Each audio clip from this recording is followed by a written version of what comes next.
Bom dia, bom dia, bom dia! Graça e paz do Senhor Jesus seja com todos nós. Uma ótima terça-feira para todos.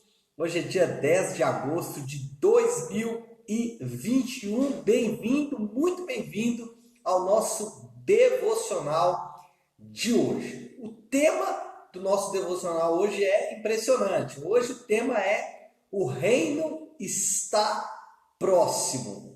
Você está pronto para o reino vindouro de Deus? Você está pronto para o estabelecimento definitivo do reino de Deus na terra? Você está pronto para, nesse momento, se encontrar com o Senhor e estabelecer juntamente com Ele o reino dele nessa terra? Bom, antes até de começarmos aí o nosso devocional efetivamente, né, começarmos na palavra de Deus, hoje eu estou com um cenário diferente aí, vocês perceberam, né? Eu estou acompanhando a minha querida esposa nas suas aulas aí pelo Carisma, inclusive vi a Larissa aí de Divinópolis também, então de vez em quando a gente vai em Divinópolis, mas dessa vez eu estou em Varginha, aqui no sul de Minas, acompanhando ela nas suas caminhadas aí pelas aulas do Carisma.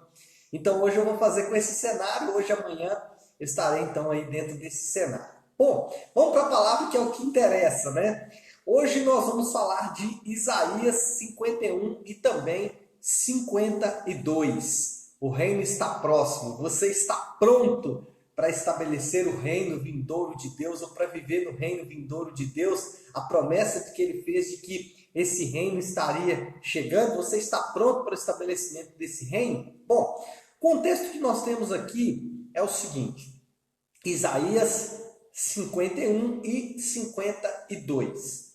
Lembra que eu disse ontem que Isaías é o profeta messiânico mais profícuo de todo o Antigo Testamento? É o profeta que mais profetizou sobre o Messias em todo o Antigo Testamento. Falou muitas profecias e profecias muito assertivas com relação ao Messias, com relação a Jesus. Mas também Isaías é muito, mas muito escatológico. Talvez não tão escatológico como Daniel, né? Daniel também muito escatológico, mas muito escatológico também. Só que o foco da profecia escatológica de Isaías é sobre o reino. Ele vai falar muito sobre esse reino vindouro, sobre o estabelecimento desse reino de Deus, especialmente esse reino de Deus na terra. Agora, como que a gente pode ter tanta certeza do cumprimento dessas profecias escatológicas de Isaías? As promessas relacionadas ao Messias, todas as promessas que Isaías fez quando ele se relacionou, quando ele se dirigiu ao Messias, elas se cumpriram de maneira singular, se cumpriram de maneira única. Isaías ele foi muito específico nas suas profecias relacionadas à primeira vinda do Messias. Eu vou dar só um exemplo para vocês, aqui do capítulo 52. Olha só essa palavra de Isaías 52, versículo de número 14. Assim como houve muitos que ficaram pasmados diante dele, assim como houve muitos que ficaram pasmados diante dele, não era o que a gente via quando Jesus pregava, as pessoas ficavam pasmas, né? De onde vem essa autoridade, né? De onde vem essa palavra? Olha só, o Isaías continua dizendo: sua aparência estava tão desfigurada que ele se tornou irreconhecível como homem, não parecia um ser humano. A sua aparência se tornou tão desfigurada que ele nem parecia homem. Interessante dessa passagem, depois é interessante você ler aí, né, toda essa passagem, mas ele está falando exatamente do fato de que o servo do Senhor, o Messias, ele sofreria danos na sua própria aparência física, além de também causar, como que eu vou dizer, causar boa impressão, mas essa palavra mais vai servir, boa impressão nos homens, como esse texto que falou que eles estavam pasmados, né? As pessoas ficavam admiradas, essa é a palavra, admiradas com Jesus, mas também esse texto de Isaías 52 vai mostrar Jesus muito desfigurado exatamente porque ele sofreu as consequências ali de ser o Messias. O que eu quero dizer com isso? Que as profecias relacionadas à primeira vinda do Messias, elas tinham detalhes impressionantes e que se cumpriram de forma cabal. Assim como essas profecias se cumpriram de forma cabal em Isaías, a ponto de Isaías dizer que ele estava desfigurado, e a gente vê isso acontecendo em Jesus, as promessas relacionadas ao reino vindouro não me deixam dúvidas de que também se cumprirão de forma específica.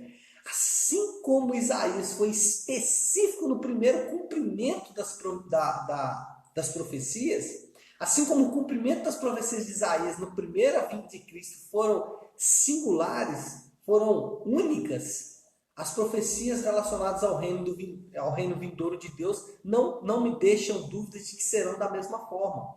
Da mesma forma que se cumpriram cabalmente na primeira vinda, se cumprirão também cabalmente na segunda vinda. Ou seja, as promessas do reino tomam contornos mais impressionantes ainda quando nós olhamos para as profecias da primeira vinda. Quando olhamos para a primeira vinda, olhamos para a segunda vinda e falamos, vai acontecer da mesma forma. Então Isaías, preste atenção, é um olhar para o futuro impressionante.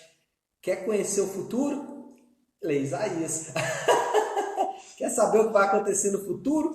Não precisa ir em outro lugar. Não precisa apelar para os demônios. Não precisa apelar para ações que são condenadas pela Bíblia. Basta ler a Bíblia que você vai saber o que vai acontecer no futuro. E é sobre isso que nós vamos falar nessa manhã. Um pouco sobre o futuro. Por quê? A expectativa do futuro nos mostra como viver no presente. Ao olharmos para o futuro, podemos viver melhor nesse presente. Bom, temos alguns bons indícios do futuro. Temos alguns bons indícios do reino de Deus em Isaías. Vou ler só um versículo hoje por causa do nosso tempo, né? Olha só, Isaías 51, 3. Lembra, a primeira vinda cumpriu-se cabalmente. Não me dá direito, então, de achar que a segunda vinda também não vai se cumprir cabalmente. Isaías 51, 3. Veja isso aqui. Eu vou ler todo o versículo, depois vou voltar esmiuçando ele aí rapidamente. Isaías 51, 3. Com certeza, uau! O Senhor consolará Sião, olhará com compaixão para todas as ruínas dela. Ele tornará seus desertos como o Éden. Ele tornará seus desertos como o Éden. Seus ermos como o jardim do Senhor. Alegria e contentamento serão achados nela. Ações de graça e sons de canção. 3 coisas que ele fala aqui. Aí você pode perguntar, pastor, mas isso já não se cumpriu? Não, por quê? A natureza não foi transformada ainda. Nós não estamos vivendo alegria e contentamento pleno. E louvor ainda não é dado em toda a terra ao nome do Senhor. Vou falar de cada um desses agora. Primeiro indício do reino de Deus aqui em Isaías. Lembra que tem outros. Tá? Se você catar aí, se você procurar em Isaías, você vai ver justiça, retidão, tem muita promessa do reino vindouro. Eu vou pegar só 3 desse versículo aqui para a gente meditar nessa manhã. Primeiro, o reino de Deus será marcado pela restauração da natureza. Preste atenção no que eu vou dizer agora. A natureza está esperando para florescer. Isso é lindo. A natureza é maravilhosa. Olhar para a criação nos dá um vislumbre da glória de Deus, nos dá um vislumbre de quem Deus é de forma impressionante. Ao olharmos para a diversidade da natureza e para a sua especificidade, o quanto ela é diversa e o quanto ela é específica, nos faz... Nos deixa impressionados, nos faz ficar assim, absurdados com a beleza e o poder da natureza. Porém, a natureza está como uma semente esperando para florescer. quando o sol da justiça bater na natureza, a natureza vai florescer e aí nós vamos ver a natureza como ela de fato é. Olha só como começa o versículo. Com certeza o Senhor consolará Sião e olhará com compaixão para todas as ruínas delas. Elas se tornarão, aliás, ela tornará seus desertos como o Éden. Lembra do Éden?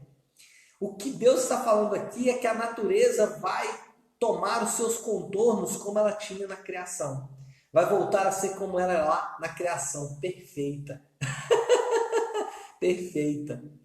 Então essa é a primeira indício do reino vindouro de Deus. A natureza, ela vai florescer.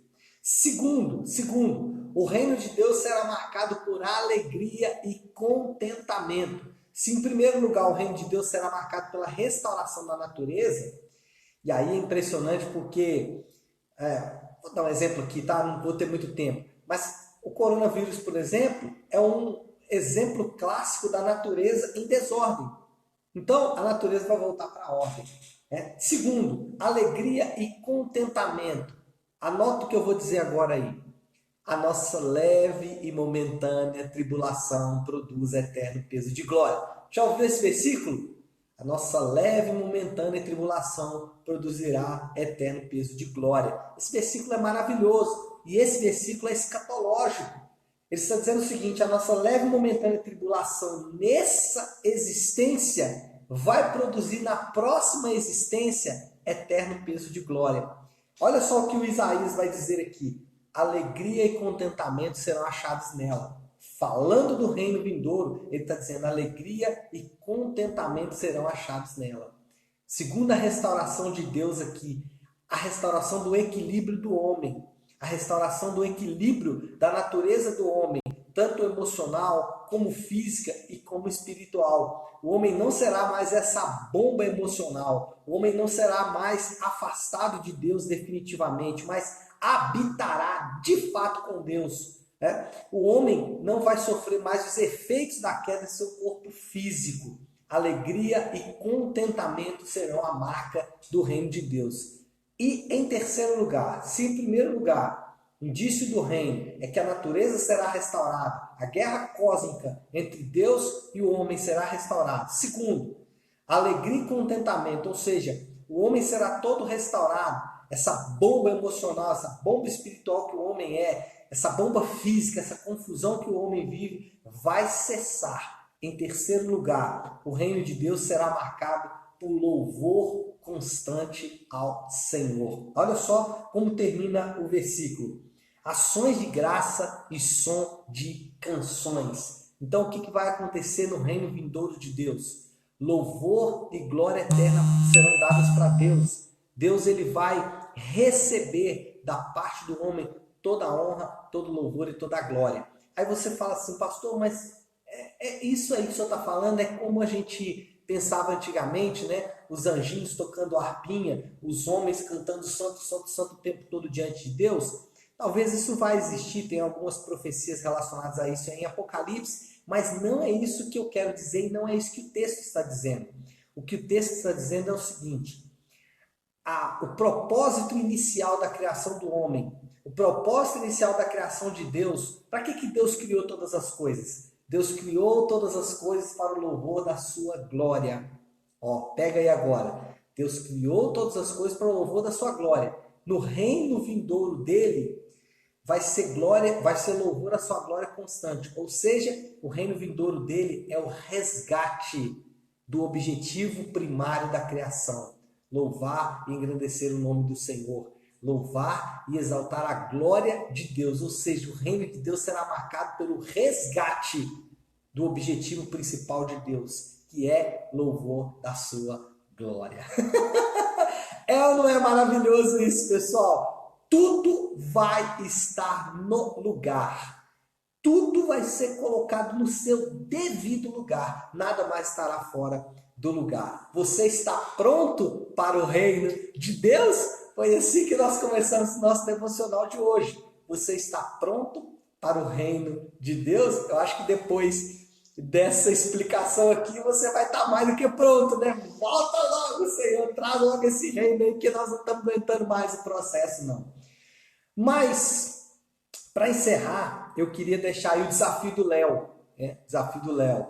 Essa é a semana da resistência, né? Ontem eu falei sobre resistir aos chamados, né? Resistir ao chamado para desistir, resistir ao chamado da depressão, da tristeza, né? E ouvir o chamado de Deus, né? Chamado para temer, chamado para confiar, chamado para obedecer a palavra dele. Isso eu falei ontem. O desafio do Léo de hoje é o seguinte: toda vez que você pensar em desistir, semana da resistência, toda vez que você pensar em desistir, toda vez que você desanimar, cansar, toda vez que o mundo e as coisas do mundo forem tão impressionantes para você, a saída for mais fácil, as saídas do mundo, toda vez que você pensar em desistir, resista. O reino de Deus está próximo. Toda vez que você pensar em desistir, resista. O reino de Deus está próximo. Semana da resistência. Hoje nós vamos resistir usando o reino de Deus como nosso escudo, para não cedermos então à tentação de desistir, tá bom? Bom, então é isso, né, pessoal? Eu vou ficando por aqui. Antes disso eu queria orar, mas já estava esquecendo aqui de orar. Vamos orar, vamos colocar tudo isso aí diante de Deus, como eu gosto de fazer de tempos em tempos, né? Eu quero hoje fazer a oração que o Senhor nos ensinou, a oração do Pai Nosso. Então, se você quiser, né, pode abrir aí Mateus capítulo 6, nós vamos orar juntos a oração do Pai Nosso. Então, pare aí um instantinho aquilo que você está fazendo e vamos juntos buscar ao Senhor em oração. Ore comigo. Pai nosso que estás nos céus, santificado seja o teu nome. Venha o teu reino, seja feita a tua vontade, assim na terra como no céu. Dá-nos hoje o nosso pão de cada dia. Perdoa as nossas dívidas, assim como perdoamos aos nossos devedores. E não nos deixes cair em tentação, mas livra-nos do mal, porque teu é o reino, o poder e a glória para sempre. Amém, amém e amém. Amém, pessoal? Bom, então é isso, né? Agora sim, depois de orar, né, nós podemos encerrar. Nós vamos ficando por aqui, agradecendo a presença de cada um dos meus irmãos. Todos os dias, às 7h30 da manhã, nós estamos aqui para fazer juntos esse devocional, tá bom? Então você é meu convidado para todos os dias estarmos aqui juntinhos. Deus abençoe, fiquem com Deus e uma excelente terça-feira para todos nós.